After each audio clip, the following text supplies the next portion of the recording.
Salut, c'est Léo, ça dit quoi? Franchement, on est très déçus. On aurait tous envie qu'il reste au PSG, quoi. C'est un grand joueur. C'est sûr qu'il part, moi.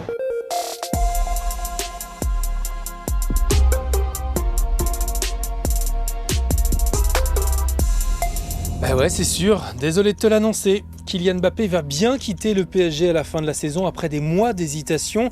Il l'a annoncé au président du club et le compte à rebours est relancé du côté du Real Madrid où les supporters attendent sa venue. Tic-tac. Tic-tac. Alors bon, rien n'est signé avec le club espagnol. Le PSG n'a même pas encore officiellement annoncé son départ, qui va faire un grand vide. Vous pensez? Moi, je pense pas. C'est mon avis. En tout cas, ce qui est sûr, c'est que l'attractivité du championnat français va en prendre un coup, encore plus en pleine négociation pour le renouvellement de ses droits télé. Je te les ai fait écouter en ouverture de l'épisode. Les supporters sont déçus, d'autres veulent garder la tête haute. C'est ça, va-t'en, tu reviendras en rampant. Très content. Je reste, je pars, je reste, alors qu'on sait que depuis le début il veut partir. Donc il a kiffé à Madrid et puis nous qui nous laisse tranquille un petit peu. Parfaitement, tu te traîneras à quatre pattes. Il est parti pour de bon. Bah oui, quand même, bonne dose de seum ce matin. Bon, je crois qu'on a tous besoin de se défouler, donc rendez-vous à la fin de l'épisode.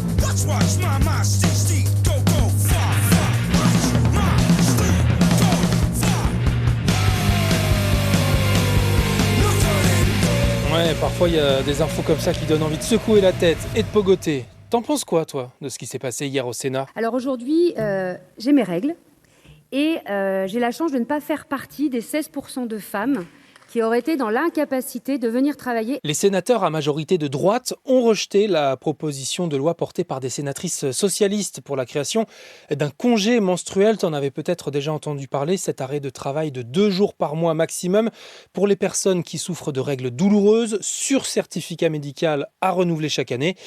Mais la droite et le gouvernement craignaient donc pour le secret médical et les discriminations à l'embauche. La sénatrice PS Laurence Rossignol, ancienne ministre des droits des femmes, leur a répondu. On y viendra. Parce que ce que le politique refuse, la société finit par l'imposer. Quand il s'agit des droits des femmes, je crois que le vote du Sénat est un vote générationnel. Les jeunes femmes aujourd'hui n'ont plus peur de dire qu'elles ont leurs règles. Elles le disent, le tabou des règles, c'est terminé. Dans le reste de l'actu ce vendredi, le président ukrainien en visite à Paris, Volodymyr Zelensky passera par Berlin juste avant, une tournée pour signer des accords de sécurité et s'assurer d'un nouveau soutien militaire alors que son pays est en difficulté dans sa guerre face à la Russie. À noter que mardi prochain, ça fera déjà 2 ans qu'elle a commencé. Et puis cette fête hier soir à Athènes. Des drapeaux arc-en-ciel pour célébrer l'adoption par la Grèce du mariage homosexuel. C'est le 37e pays au monde à le faire, le 17e dans l'Union européenne. Mais c'est surtout le premier pays chrétien orthodoxe à légaliser aussi l'adoption d'enfants par des couples de même sexe. Une avancée sociétale majeure portée par un gouvernement conservateur et malgré donc l'opposition de cette église orthodoxe pourtant très influente dans le pays.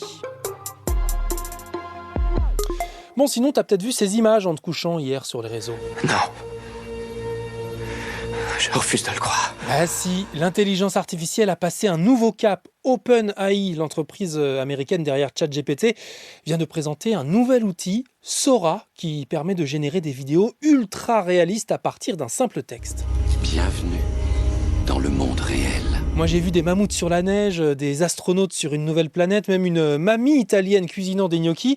À chaque fois, le résultat est vraiment bluffant et je dirais même flippant à tel point que pour l'instant, Sora n'est pas accessible au grand public. Ah oui, à l'ère des fake news, il n'est pour l'instant destiné qu'à un usage interne pour évaluer les risques qu'il peut causer.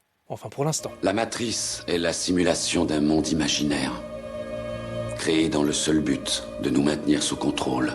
Elle est le monde qu'on superpose à ton regard pour t'empêcher de voir la vérité. Quelle vérité? Le fait que tu es un esclave, Néo. Bon, vraiment besoin de se défouler ce matin.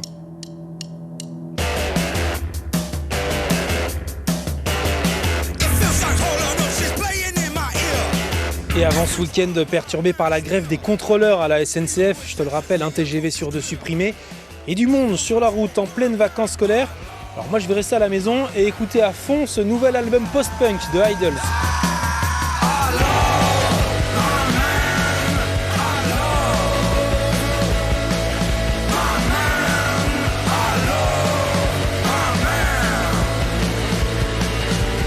bon week-end, bonnes vacances, abonne-toi et on se retrouve lundi. C'était Léo de France Info, allez ciao.